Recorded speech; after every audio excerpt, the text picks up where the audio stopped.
Breaking news చూస్తున్నాం. AICC పిలుపు మేరకు టీపీసీసీ ఆధ్వర్యంలో కాంగ్రెస్ శ్రేణులు ధర్నాకు సిద్ధమయ్యాయి.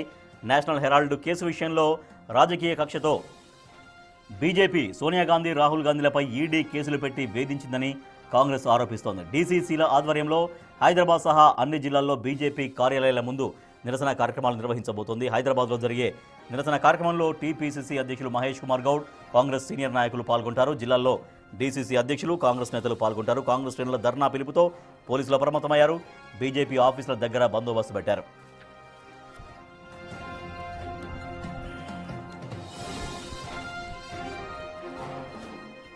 రాజకీయ కక్ష సాధింపు చర్యల్లో భాగంగానే బీజేపీ దర్యాప్తు సంస్థలతో వేధిస్తోంది సోనియా గాంధీని, రాహుల్ గాంధీని.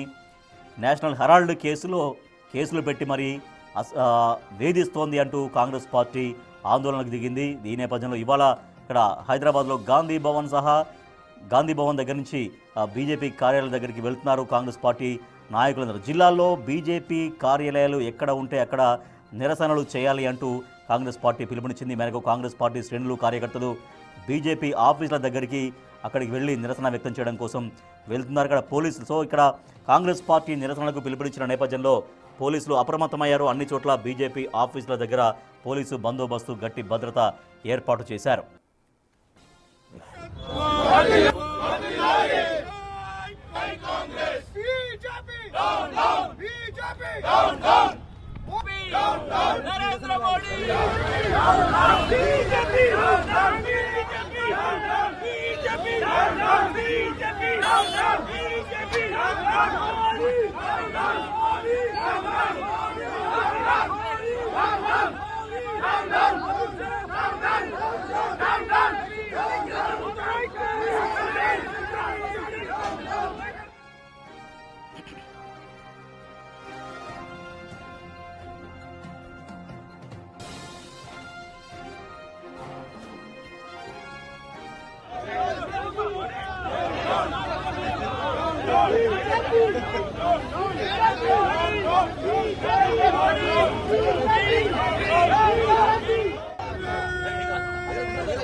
వివిధ జిల్లాల్లో కాంగ్రెస్ పార్టీ శ్రేణులు ఆందోళన చేస్తున్నారు. బీజేపీ ఆఫీసులను ముట్టడించి తమ నిరసన వ్యక్తం చేస్తున్నారు. నేషనల్ హెరాల్డ్ కేసులో ఈడీ అనేక అక్రమ కేసులు పెడుతోంది. రాజకీయంగా ఎదుర్కోలేక రాజకీయ కక్ష సాధింపు చర్యలకు బీజేపీ పాల్పడుతోందంటూ కాంగ్రెస్ పార్టీ ఆరోపిస్తూ బీజేపీ ఆఫీసుల ముందు నిరసన చేపడుతోంది. మా ప్రతినిధి హేమ మరింత సమాచారం సార్. ఎస్ హేమ, హైదరాబాద్ సహా అన్ని జిల్లాల దగ్గర కాంగ్రెస్ పార్టీ చేస్తున్నటువంటి కార్యక్రమాలు ఎట్లా కొనసాగుతున్నాయి? ఇక్కడి నుంచి ఎట్లా మానిటరింగ్ చేస్తున్నారు కాంగ్రెస్ పార్టీ హెడ్ ఆఫీస్ నుంచి? నేషనల్ హెరాల్డ్ కేసులో కక్షపూరితంగా బీజేపీ ప్రభుత్వం ఏసీసీ అగ్రనేతలైనటువంటి రాహుల్ గాంధీ, సోనియా గాంధీ పైన కావాలనే కక్షపూరిత రాజకీయాలు చేస్తున్నారు అంటూ కూడా పెద్ద ఎత్తున కాంగ్రెస్ శ్రేణులంతా కూడా నిరసన వ్యక్తం చేస్తున్నారు. అయితే ఇదే కేసుకి సంబంధించి రౌస్ ఎవెన్యూ కోర్టు ఇప్పటికే ఈడీ దాఖలు చేసినటువంటి ఛార్జ్ షీట్ని కూడా డిస్మిస్ చేసింది. సో ప్రస్తుతం ఈ కేసు పైన ఇప్పటికే అటు రాహుల్ గాంధీ, సోనియా గాంధీ ఈడీ విచారణకు కూడా హాజరయ్యారు. ఇదంతా కూడా కేవలం రాజకీయ కక్షలో భాగంగానే ఇదంతా చేస్తుంది బీజేపీ అంటూ కూడా ఏసీసీ పిలుపు మేరకు అటు జిల్లా వ్యాప్తంగా ఉన్నటువంటి బీజేపీ కార్యాలయాలను అన్నింటినీ కూడా ముట్టడికి టీపీసీసీ చీఫ్ పిలుపునిచ్చారు. ఒక్కసారి మనం గాంధీ భవన్ దగ్గర పరిస్థితి కూడా చూడొచ్చు. మొత్తం కూడా ఎవరైతే కాసేపట్లో పీసీసీ చీఫ్తో పాటు మీనాక్షి నటరాజన్ కూడా రానున్నారు. మొత్తం అంతా కూడా కలిసి ఏదైతే స్టేట్ బీజేపీ కార్యాలయం ముందో వెళ్ళి ముట్టడించనున్నారు. ఒక్కసారి ఇక్కడ మనం విజువల్స్లో కూడా చూడొచ్చు. ఇప్పటికే ఎవరైతే మహిళా కాంగ్రెస్ నాయకులు ఉంటారో వాళ్ళంతా కూడా ఆల్రెడీ బీజేపీ ఆఫీస్ ముట్టడికి ప్రయత్నిస్తే వాళ్ళందరినీ కూడా ఇప్పుడే ఆ వెహికల్ ఎక్కిస్తున్నటువంటి విజువల్స్ కూడా మనం చూస్తున్నాం. పోలీసులు బీజేపీ కార్యాలయానికి వెళ్లకుండానే అడ్డుకుంటున్నారు. ఇదే అంశంపైన మనతో పాటు మాట్లాడడానికి రామ్మోహన్ రెడ్డి ఉన్నారు. ఒక్కసారి మాట్లాడదాం. ఏంటి అసలు ఆల్రెడీ ఏదైతే రౌస్ ఎవెన్యూ కోర్టు ఈడీ వేసినటువంటి ఛార్జ్ షీట్ ని కూడా కొట్టేసింది. అయినా మీ ధర్నాకి కారణం ఏంటి? నిరసనకు రీజన్ ఏంటి? ఇప్పుడు దగ్గర బీజేపీ అధికారంలోకి వచ్చినప్పటి నుంచి ఎప్పుడో ఈడీ అసలు దీంట్లో ఏం కేసు లేదని చెప్పి మూసేసినటువంటి దాన్ని బీజేపీ మళ్ళీ ఈడీతోటి ఓపెన్ చేయించి రాహుల్ గాంధీ గారిని, సోనియా గాంధీ గారిని 50 గంటల పాటు విచారణ పేరుతోటి మానసికంగా చిత్రహింసలు పెట్టించి ప్రతిపక్షాలను కించపరచడం కాదు, కుదేలు చేసేటటువంటి కుట్రలు ఏవైతే చేసిండో మరి కోర్టు ఈరోజు ఈడీ ఛార్జ్ షీట్ వేస్తే కనీసం ఎఫ్ఐఆర్ లేకుండా ఇన్ని సంవత్సరాలు ఎట్లా ఛార్జ్ షీట్ వేస్తున్నారు అనేటటువంటి బేసిక్ దాని మీద డిస్మిస్ చేయడం జరిగింది. సో మేము అడుగుతుంది ఏంటంటే మేము ముందు నుంచి కూడా చెప్తున్నాం, ఒక రూపాయి కూడా ట్రాన్సాక్షన్ జరగనటువంటి దాంట్లో మనీ లాండరింగ్ ఎడికించి వచ్చింది. మనీ లాండరింగ్ అంశమే లేనప్పుడు ఈడీ దీని మీద కేసులు ఎట్లా చేస్తుంది? చిట్టీల మీద పేరు రాసిచ్చినోడు వాడు, దాని మీద విచారణ పేరుతోటి వచ్చినటువంటి ఈ యొక్క దాన్ని వెనక కొమ్మనే ఇప్పుడు అక్కడ ఏం కేసు లేకుండా ఇట్లా ఇబ్బంది పెట్టేటటువంటి దాన్ని ఎక్స్పోజ్ అయినప్పుడు ప్రజలకు చెప్పాల్సిన అవసరం ఉందా లేదా? ప్రధానంగా జర్నల్ అనే సంస్థ నుంచి పెద్ద ఎత్తున గాంధీ కుటుంబానికి నిధులు పంపించారు, తరలించారు అంటూ కూడా మనీ లాండరింగ్ యాక్ట్ కూడా దీనిలో మెన్షన్ చేయడం జరిగింది. ఏజేఎల్ కంపెనీ నుంచి కాదు, ఏజేఎల్ కంపెనీకి యంగ్ ఇండియా అనేటటువంటి కంపెనీని పెట్టి, యంగ్ ఇండియా కంపెనీ ఏంది అని అంటే సెక్షన్ 8 చారిటబుల్ కంపెనీ అనమాట. అదేంటిది? దాని నుంచి దాంట్లో డైరెక్టర్లు ఎవరైతే ఉంటారో వాళ్ళు ₹1 శాలరీ తీసుకోనీకి ఉండదు, దాని నుంచి ₹1 లాభం తీసుకోనీకి ఉండదు, దానికి ఉంటున్నటువంటి ఆస్తుల్ని కూడా దేన్ని అమ్మనిక కూడా ఉండదు. ₹1 కూడా లాభం తీసుకునేటటువంటి అంశమే లేనప్పుడు కంపెనీ పెట్టి ఏజేఎల్ అనేటటువంటి నేషనల్ హెరాల్డ్ పత్రికను కాపాడినప్పుడు ఎట్లా ఈడ మనీ లాండరింగ్ జరిగింది అనేటటువంటిది మా యొక్క వాదన ఉండే. ఈడీ ఇన్ని రోజులు విచారణ చేసింది కదా, కానీ రాహుల్ గాంధీ, సోనియా గాంధీ గారికి బెయిల్ ఎప్పుడో ఉంది. ఈ విషయంలో అరెస్ట్ చేయడానికి కూడా లేదనేటటువంటి చాలా స్పష్టంగా ఉండే. అంటే ఈ కేసు అంతా కూడా కోర్టులో జరుగుతుంటే మీరు బీజేపీ కార్యాలయాలకు వెళ్ళి ముట్టడికి పిలుపునివ్వడానికి రీజన్ ఏంటి? అబద్ధాలతోటి ప్రతిపక్షాల మీద ఈడీ లాంటి దాన్ని వెపన్ చేసి ఈరోజు చిత్రహింసలు పెడతాము అని అంటే ప్రజాస్వామ్యం ఊకోదు అనేటటువంటి సందేశం మేము మా యొక్క నిరసనలతోటి మేము చెప్పదలుచుకున్నాము. ఈడీ అనేటటువంటిది స్వతంత్రంగా దర్యాప్తు చేయాల్సినటువంటి సంస్థ, పారదర్శకంగా ఉండాల్సినటువంటి సంస్థ. బీజేపీ నేతలు చిట్టీల మీద పేర్లు రాసిస్తే విచారణకు పిలిపించేటటువంటి దిక్కుమాలిన స్థితికి పోయింది. కాబట్టి జనాలకు తెలియాల్సినటువంటి అవసరం ఉంది. 97% ఈడీ కేసులు ఈరోజు దేశంలో జరిగినటువంటివి ప్రతిపక్ష నాయకుల మీద అయినాయి. ఎవడన్నా అధికారంలో ఉన్నోడు అవినీతి చేస్తాడు, కుంభకోణాలు చేస్తాడు, వాళ్ళ మీదే కేసులు కావాలి. కానీ అధికార పక్షాన్ని వదిలిపెట్టి ప్రతిపక్షాల మీద పడ్డం, కేసులు పెట్టడం, కాషాయం కండువ కప్పుకోగానే వాళ్ళ మీద కేసులు డ్రాప్ చేయడం, ప్రజాస్వామ్యాన్ని, రాజ్యాంగాన్ని తుంగలోకి దొక్కుతున్నటువంటి బీజేపీ యొక్క నాయకత్వాన్ని ప్రజలకు చెప్పేటటువంటి మా యొక్క నిరసన కార్యక్రమాన్ని ప్రజలు తెలుసుకుంటారని మేము తెలియజేసుకుంటాం. సో మొత్తానికి ఇక్కడ చూడొచ్చు, ఈడీ మోడీ ఒకటే అంటూ కూడా కాంగ్రెస్ శ్రేణులంతా ధర్నాకి దిగారు. ఒక్కసారి గాంధీ భవన్ దగ్గర పరిస్థితి మనం చూస్తే పూర్తిగా పోలీస్ బందోబస్తుని కూడా ఏర్పాటు చేశారు.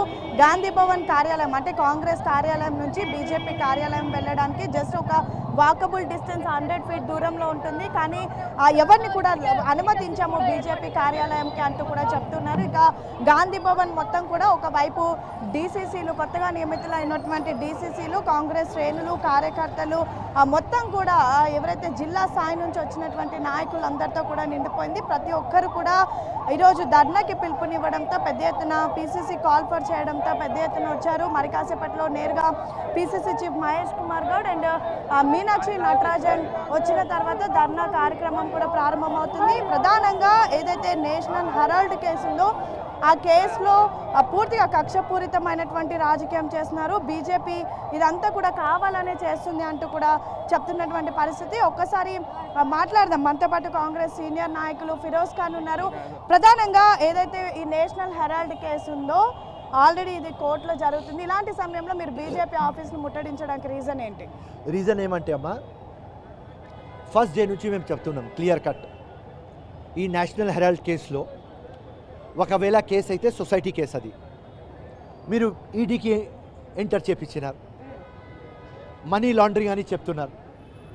ఏమైంది? ఇప్పుడు కోర్టులో ఛార్జ్షీట్ పెట్టినప్పుడు జడ్జ్ ఏమన్నారు? రౌజ్ అవెన్యూ కోర్టులో, మేము ఈ ఛార్జ్షీట్ యాక్సెప్ట్ చేయను, ఫస్ట్ హ్యాండ్ ఇన్ఫర్మేషన్లో మనీ లాండరింగ్ లేదు, సత్యం గెలిచింది. ఇప్పుడు బీజేపీకి ఒక్కటే మైండ్లో గాంధీ పరివార్ పేరు ఎట్లా పాడు చేయాలి, ఆ పేరుకి బలైన్ ఎట్లా చేయాలి, బద్నాం ఎట్లా చేయాలి, కరప్ట్ ఎట్లా ప్రూఫ్ చేయాలి. ఫస్ట్ డే నుంచి మేము ఒక్కటే చెప్తున్నాం, ఈడీకి కానీ, ఇన్కమ్ ట్యాక్స్కి కానీ, సిబిఐకి కానీ, లేటెస్ట్గా ఎలక్షన్ కమిషన్కి మీరు ఒక వెపన్ లాగా యూజ్ చేస్తున్నారు.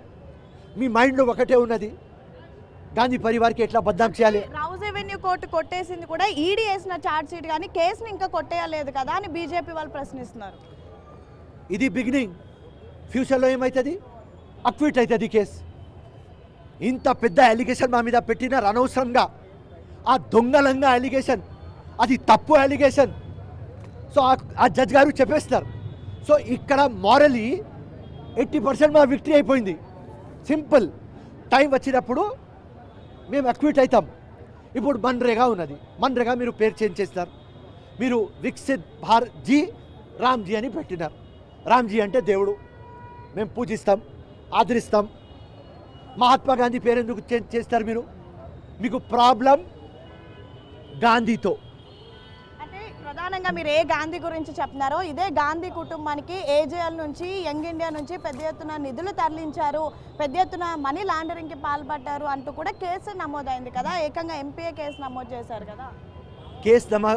కేస్ బుక్ అయింది, అలిగేషన్లు పెడుతున్నారు, ప్రూఫ్లు ఎక్కడ? ఇప్పుడు ఎట్లా ఉండాలి అంటే ఓట్ చోరీ ఉన్నది, ఓట్ చోరీ మీద మేము అలిగేషన్ కూడా చేస్తాం, ప్రూఫ్లు కూడా పెట్టినాం. మీరు ప్రూఫ్లు పెట్టాలి కదా, ఉట్టి అలిగేషన్ చేస్తే కాదు కదా. అండ్ ఇక్కడ మారలీ మా విక్టరీ అయిపోయింది కదా. సో ఈడీకి కానీ, ఎలక్షన్ కమిషన్కి కానీ, సిబిఐకి కానీ, ఇన్కమ్ ట్యాక్స్కి కానీ మెహర్బానీ చేసుకొని ఈ కాన్స్టిట్యూషనల్ అటానమస్ బాడీస్కి మీరు ఒక వెపన్ లాగా యూజ్ చేయకండి. మీరు గాంధీ పరివార్కి ఫినిష్ చేయాలి అనుకుంటున్నారు. గాంధీ పరివార్ ఫినిష్ కాదు, ఈ దేశం కోసం ప్రాణం ఇచ్చిన పరివార్. ఇప్పుడు మీరు వందే మాతరం మీద టైం వేస్ట్ చేస్తారు పార్లమెంట్లో. ఎందుకు అమ్మా? వందే మాతరం తెచ్చింది కాంగ్రెస్, ఇండిపెండెన్స్ తెచ్చింది కాంగ్రెస్, తెలంగాణ తెచ్చింది కాంగ్రెస్. సో కాంగ్రెస్ ఫినిష్ కాదు, గాంధీ ఫినిష్ కాదు. జై హింద్, జై కాంగ్రెస్. Thank you. సో మొత్తానికైతే గాంధీ కుటుంబం పైన ఎన్ని కక్షపూరిత రాజకీయాలు చేసినా కూడా అది జరగదు. సో ఖచ్చితంగా సత్యమే గెలుస్తుంది అంటూ కూడా కాంగ్రెస్ నేతలు చెప్తున్నారు. ఒకసారి మనం గాంధీ భవన్ పరిసర ప్రాంతాలు కూడా చూడొచ్చు, మొత్తం కూడా కాంగ్రెస్ శ్రేణులతో నిండిపోయింది. పీసీసీ కోసం కూడా ప్రస్తుతం వెయిట్ చేస్తూ ఉన్నారు. పీసీసీ అండ్ మీనాక్షి వచ్చిన తర్వాత మొత్తం అంతా కూడా బీజేపీ కార్యాలయానికి కూడా ముట్టడిగా వెళ్తారు. అయితే ప్రధానంగా మొదటి నుంచి కూడా చెప్తుంది ఏంటంటే ఈ ఏదైతే నేషనల్ హెరాల్డ్ కేసు అనేది ఒక బోగస్ కేసు, ఇదంతా కూడా కక్షపూరిత రాజకీయం, అంటే గాంధీ కుటుంబ పేరుని డ్యామేజ్ చేయడానికి పెట్టినటువంటి కేసే కానీ ఈ కేసులో నిజాలు లేవంటూ కూడా చెప్తూ ఉన్నారు. ఇంకా కాంగ్రెస్ శ్రేణులు కొంతమంది ఉన్నారు, నేతలంతా కూడా వచ్చారు. బీజేపీ కార్యాలయం ముట్టడికైతే పెద్ద ఎత్తున ప్రయత్నిస్తూ ఉన్నారు. సో మాట్లాడదాం కొంతమందితో. యాక్చువల్లీ ప్రస్తుతం ఈ ఏదైతే నిరసన జరుగుతుందో నిరసన మొత్తం కూడా జిల్లాల వ్యాప్తంగా కూడా ఇప్పటికే పిలుపునిచ్చినటువంటి పరిస్థితి. జిల్లాల వ్యాప్తంగా నిరసనకు పిలుపునిచ్చారు. మనతో పాటు కార్పొరేషన్ చైర్మన్ మెట్టు సాయి ఉన్నారు. ఏంటి బీజేపీ కార్యాలయానికి వెళ్ళి ఈరోజు ప్రొటెస్ట్ చేయడానికి రీజన్ ఏంటి? ప్రధానంగా ముఖ్యంగా రాజీవ్ గాంధీ గారి సుపుత్రుడు, భారతదేశ వాయుబాధ ప్రధాని, ప్రతిపక్ష నాయకుడు రాహుల్ గాంధీ గారి పైన, సోనియా గాంధీ గారి పైన అక్రమ కేసులు ఎందుకు పెడుతున్నారు? దేశ ప్రజల యొక్క సమస్యలు మాట్లాడుతున్నందుకు. గత 11 సంవత్సరాలుగా బీజేపీ పార్టీ దేశ ప్రజల్ని మోసం చేస్తున్నందుకు వారి యొక్క నిరసన చెప్తా ఉంటే అక్రమ కేసులు, సిబిఐ ద్వారా కేసులు, అదేవిధంగా ఈడీ ద్వారా కేసులు, ఐటీ ద్వారా కేసులు పెట్టి భయపెట్టాలనుకుంటారు. అది భయపెట్టే రక్తం కాదు, భయపడే రక్తం కాదు. అది ఆయన రాహుల్ గాంధీ గారి ఒంట్లో ఉన్నది ఇందిరాగాంధీ గారి రక్తం, రాజీవ్ గాంధీ గారి రక్తం. ఆ వాస్తవం ఒకటి చెప్తున్నది, దేశ ప్రజల కోసం నేను ముందుంటా. రాహుల్ గాంధీ ఒకటే మాట అన్నారు, డరో మత్, నేను మీకు తోడుగా ఉంటా, మీకు నీడగా ఉంటా, మీకు అండగా ఉంటా. కేసులని మీరు అంటున్నారు, మనీ లాండరింగ్ జరిగింది, పెద్ద ఎత్తున అవకతవకలు జరిగాయి, సొమ్ము కూడా పెద్ద ఎత్తున గాంధీ కుటుంబానికి చెల్లిందని బీజేపీ నేతలు చెప్తున్నారు. అన్న బీజేపీ నాయకులు చెప్తున్నా నేను ఒక మాట, 75 సంవత్సరాల స్వతంత్ర భారతదేశంలో 50 సంవత్సరాల పైగా కాంగ్రెస్ పార్టీ అధికారంలో ఉంది. ఇప్పుడు కూడా కాంగ్రెస్ పార్టీకి 133 కోట్ల బాండ్స్ ఉన్నాయి. కానీ 11 సంవత్సరాల అధికారం ఉన్న బీజేపీ పార్టీకి 10,000 కోట్ల బాండ్స్ ఉన్నాయి. అది ఎట్లా సాధ్యమైంది? మనీ ల్యాండింగ్ ఎక్కడైంది? ల్యాండ్ ల్యాండింగ్ ఎక్కడైంది? పవర్ ల్యాండింగ్ ఎక్కడైంది? మీరు చెప్పాలి. 10,000 కోట్ల బ్యాంక్ బాండ్ ఏ విధంగా వచ్చింది బీజేపీ పార్టీకి? 10 సంవత్సరాల్లో కాంగ్రెస్ పార్టీ 50 సంవత్సరాలుగా అధికారంలో ఉన్న కాంగ్రెస్ పార్టీకి 133 కోట్ల ల్యాండ్ బ్యాంక్ ఎట్లా ఉంది? కాబట్టి మనీ ల్యాండింగ్ కోసం మాట్లాడమంటే బీజేపీ దయ్యాలు వేదాలు వలిస్తే అలాగ ఉంటుంది. బీజేపీ పార్టీ ఇప్పుడు కూడా బ్రిటిష్ యొక్క మూలాల పార్టీలు ఉన్నాయి కాబట్టి దోచుకోవడం, దాచుకోవడం, పంచుకోవడం, ఇచ్చుకోవడం, పెట్టుకోవడం కాబట్టి బీజేపీ పార్టీ రాహుల్ గాంధీ గురించి కానీ కాంగ్రెస్ పార్టీ గురించి మాట్లాడే నైతిక వాళ్ళకి లేదు. బీజేపీ పార్టీకి కాంగ్రెస్ గురించి కానీ, పార్టీ గురించి కానీ, లేదా కాంగ్రెస్ గాంధీ కుటుంబం గురించి కానీ మాట్లాడే హక్కు లేదు అంటూ కూడా మెట్టుసాయి చెప్తున్నారు. ప్రధానంగా ఇక్కడ వినిపిస్తుంది ఏంటంటే ఇదంతా కూడా కక్షపూరితమైనటువంటి రాజకీయాలు చేస్తున్నారు అంటూ కూడా నేతలంతా కూడా చెప్తున్నారు. ఇప్పటి వరకు కూడా బీజేపీ మొత్తం దోచుకోవడం దాచుకోవడంలోనే ప్రస్తుతం ఫోకస్ పెట్టింది, కానీ దేశానికి ఎటువంటి డెవలప్మెంట్ చేయడం లేదు. ఎంతసేపు కేసులు పెట్టడం, వాటన్నిటికీ ఈడీని ఉపయోగించుకోవడమే చేస్తుందంటూ కూడా చెప్తున్నారు. మనతో పాటు ఖైరతాబాద్ డీసీసీ మోతేరు అవుతున్నారు. ఏంటి ప్రధానంగా మీరు కొత్తగా డీసీసీ అయ్యారు, మీ డీసీసీలు అందరూ కూడా పీసీసీ పిలుపునిచ్చారు, ఎలా ఉండబోతుంది ఈరోజు కార్యాచరణ? నేను మొట్టమొదటిగా మీకు ఒక విషయం తెలియజేసుకోదలుచుకున్నా. ఆ రోజు భారతదేశ స్వాతంత్ర పోరాటంలో భారతదేశ స్వాతంత్ర ఉద్యమ విషయాలు ప్రజలకు చేరవేసే విధంగా స్వర్గీయ జవహర్లాల్ నెహ్రూ గారు ఈ పత్రికను స్థాపించారు. అటువంటి పత్రికను కాపాడుకోవాలి, ప్రజలకు ఇంకా సేవ చేయాలన్న ఒక ఉద్దేశంతో కాంగ్రెస్ పార్టీ దీన్ని పునరుద్ధరించాలని ప్రయత్నిస్తుంది. కానీ బీజేపీ ప్రభుత్వం అధికారంలో వచ్చినప్పటి నుంచి కూడా వారికి స్వాతంత్ర ఉద్యమంలో ఎటువంటి పాత్ర లేనందుకు గాంధీ కుటుంబ పరువును మసకపరచాలన్న ఒక దురుద్దేశంతో 10 సంవత్సరాల నుంచి ఈడీ కేసుల పేరిట, కరప్షన్ పేరిట గాంధీ కుటుంబాన్ని, కాంగ్రెస్ పార్టీని చిత్రహింసలకు గురి చేస్తుంది. రాహుల్ గాంధీ గారు ఏనాడో చెప్పినారు, ఎటువంటి కేసులకైనా ఎదుర్కోవడానికి సిద్ధంగా ఉన్నాము, మేము వెనకడుగు వేసేదే లేదు. ప్రజలను ఏదైతే తప్పుదో పట్టిస్తున్నారో, ప్రజలను మోసం చేస్తున్నారో ఆ విషయాల మీద కూడా మా పోరాటం ఉంటుంది. మేము ఎప్పుడు కూడా తప్పుదో పట్టించే పరిస్థితి ఉండదు అని చెప్పి తెలియజేసిండ్రు. నిన్న ఢిల్లీ కోర్టు కూడా చెప్పింది, 10 సంవత్సరాల నుంచి మీరు విచారణ పేరిట కాంగ్రెస్ పార్టీని చిత్రహింసలు పెడుతున్నారు, అయినా కానీ ఇప్పటి వరకు ఎటువంటి ప్రూఫ్స్ను కూడా మీరు సేకరించలేకపోయినరు. కానీ వీరు ఇంటర్వ్యూతో ఆగుతారని కూడా మేము అనుకుంటలేము, ఇంకా ముందు వారు కేసులు పెడతారు. కానీ 10 సంవత్సరాల నుంచి వీరు ప్రజలను ఏ విధంగా మోసం చేస్తున్నారో ఆ విషయాలు ప్రజలకి అర్థమయ్యే విధంగా ఈరోజు ఈ కార్యక్రమాన్ని మేము చేపడుతున్నాం. మొత్తానికి ఇంతటితో బీజేపీ నేతలు ఆగారు. సో ఖచ్చితంగా ఏదైతే ముందుకు కూడా కార్యాచరణ ఉండబోతుంది, అయినా సరే మేము ఆగాము, ఈరోజు ఖచ్చితంగా ధర్నాను చేపడతాము, మేము కూడా విడిచిపెట్టేది లేదు అంటూ కూడా ప్రస్తుతం చెప్తున్నటువంటి పరిస్థితి. సో పెద్ద ఎత్తున ఏదైతే ఆ నేషనల్ హెరాల్డ్ కేసు పైన బీజేపీ, ఈడీ కలిసి, సిబిఐ కలిసి, సిఐ అందరూ అంటే ఏదైతే ఇంటెలిజెన్సెస్ బ్యూరోస్ ఉంటాయి వాటన్నిటితో కూడా కలిసి ప్రస్తుతం బీజేపీ కుట్రపూరితమైనటువంటి రాజకీయం చేస్తుంది అంటూ కూడా చెప్తున్నారు. ఇదే కేసులో దాదాపు 50 గంటలు అంటే ఒక్కరోజు ఉదయం నుంచి మరునాడు వరకు రాహుల్ గాంధీ విచారణకు హాజరు అయినటువంటి రోజులున్నాయి. సోనియా గాంధీని కూడా విచారణ చేశారు.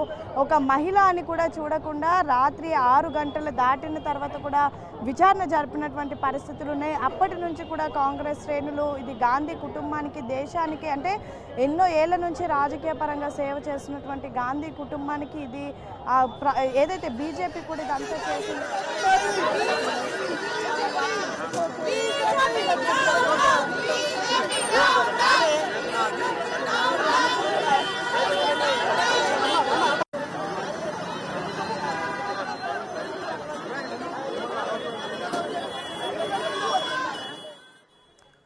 హైదరాబాద్ సహా అన్ని జిల్లాల్లో కాంగ్రెస్ పార్టీ శ్రేణులు ఆందోళనకు దిగాయి. నేషనల్ హెరాల్డ్ కేసులో ఈడీ కాంగ్రెస్ పార్టీ అగ్రనేతలైన రాహుల్ గాంధీ, సోనియా గాంధీలపైన అక్రమ కేసులు పెట్టి వేధిస్తోంది బీజేపీ ప్రభుత్వం అంటూ రాజకీయ కక్ష సాధింపు చర్యల్లో భాగంగా ఈ రకంగా కేసులు పెట్టి వేధిస్తున్నారంటూ ఏఐసిసి పిలుపు మేరకు ఇక్కడ హైదరాబాద్ సహా మొత్తం తెలంగాణలోని అన్ని జిల్లాల్లో బీజేపీ పార్టీ కార్యాలయాల ముట్టడికి ప్రోగ్రాం తీసుకుంది కాంగ్రెస్ పార్టీ. ఈ నేపథ్యంలో గాంధీ భవన్ నుంచి బీజేపీ ఆఫీస్కు బయలుదేరినటువంటి కాంగ్రెస్ పార్టీ నాయకుల్ని, కార్యకర్తల్ని పోలీసులు అరెస్ట్ చేసినటువంటి విజువల్స్ మనం చూస్తున్నాం. సో అన్ని చోట్ల కూడా తెలంగాణ రాష్ట్రంలో ఎక్కడెక్కడ బీజేపీ ఆఫీసులు ఉన్నాయో అక్కడ పోలీసులు అలర్ట్ అయ్యారు. ఎవరు కూడా కాంగ్రెస్ పార్టీ నాయకులు అక్కడికి రాకుండా అడ్డుకుంటున్నారు, ఎక్కడికక్కడ అరెస్టులు చేస్తున్నారు. నేషనల్ హెరాల్డ్ కేసులో ఈడీ కాంగ్రెస్ పార్టీ అగ్రనేతలుగా ఉన్న సోనియా గాంధీ, రాహుల్ గాంధీలను వేధిస్తున్నారు. రాజకీయ కక్ష సాధింపు చర్యల్లో భాగంగా బీజేపీ ఈ రకంగా కేసులు పెట్టి ఇబ్బంది పెడుతోంది అంటూ కాంగ్రెస్ పార్టీ నిరసనలకు దిగింది. హైదరాబాద్ సహా తెలంగాణలోని అన్ని జిల్లాల్లో ఆందోళనలు, నిరసనలు కొనసాగిస్తూ ఉంది. సో ఇక్కడ గాంధీ భవన్ దగ్గర నుంచి మనం చూస్తున్నాం, బీజేపీ ఆఫీస్ దగ్గర నుంచి కూడా మనం చూస్తున్నాం, లైవ్ విజువల్స్ చూస్తున్నాం. సో బీజేపీ ఆఫీస్ దగ్గర బారికేడ్లు పెట్టి పోలీసు బందోబస్తు ఉన్నారు. ఎవరు కూడా బీజేపీ ఆఫీస్ దగ్గరికి రాకుండా అక్కడ పోలీసులు పటిష్ట భద్రత అంటే బందోబస్తు ఏర్పాటు చేశారు. మరోపక్క గాంధీ భవన్కి భారీగా మోహరించారు. కాంగ్రెస్ పార్టీ నాయకులు, కార్యకర్తలు వచ్చారు. సో అక్కడ కూడా పోలీస్ ఫోర్స్ చాలా ఎక్కువగా మనకు కనిపిస్తోంది. సో అక్కడి నుంచి బీజేపీ కార్యాలయానికి వెళ్లకుండా కాంగ్రెస్ పార్టీ నాయకుల్ని అక్కడ అడ్డుకొని అరెస్ట్ చేసి పోలీస్ స్టేషన్లకు తరలిస్తున్నారు పోలీసులు.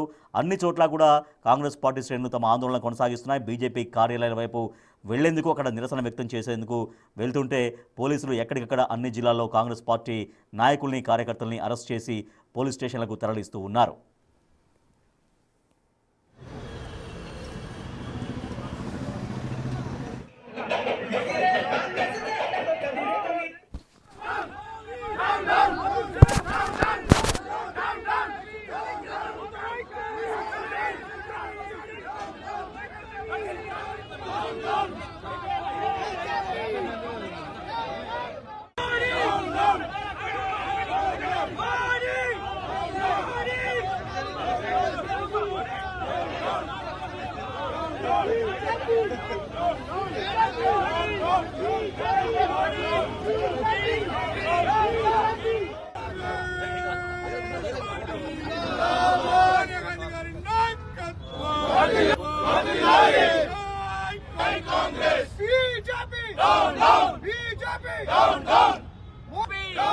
నరేంద్ర మోడీ